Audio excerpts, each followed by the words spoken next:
राजकीय वर्तुळातून आता एक मोठी बातमी समोर येते। रवींद्र वायकर यांना मोठा दिलासा मिळालाय। जोगेश्वरी भूखंड घोटाळा प्रकरण बंद झालेलं आहे। गुन्हे शाखेचा अर्ज महानगर न्यायालयानं स्वीकारलेला आहे। त्यामुळे रवींद्र वायकर यांना हा मोठा दिलासा मिळालेला आहे।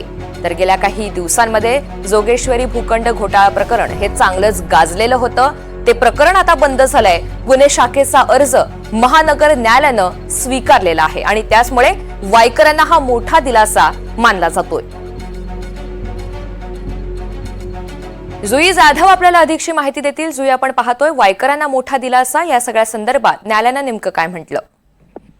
अगदीच आपण पाहतोय ऋतुजा, रवींद्र वायकर यांचं जोगेश्वरी भूखंड प्रकरण आणि याच प्रकरणामुळे त्यांच्या अडचणीत देखील वाढ आली होती। त्यांच्या कुटुंबापर्यंत गोष्ट पोहोचली होती।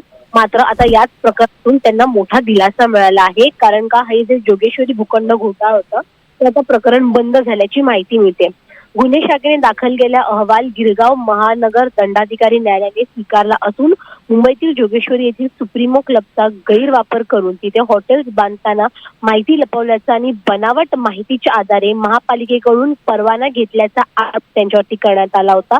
मात्र आता हे प्रकरण बंद करण्याबाबत मुंबई पोलिसांनी दाखल केलेला अहवाल महादंडाधिकारी न्यायालयाने स्वीकारला आहे। त्यामुळे वायकर यांना आता मोठा दिलासा मिळाला असून मुंबई महानगरपालिकेने वायकर यांच्या विरोधात गैरसमजातून गुन्हा दाखल केल्याचे नमूद करून आर्थिक गुन्हे शाखेने प्रकरण बंद करण्याची मागणी करण्याचा अहवाल न्यायालयात दाखल केला होता। तो अहवाल आता स्वीकारला आहे। त्यामुळे निश्चितच वायकरांसाठी हा एक मोठा दिलासा मानला जातोय।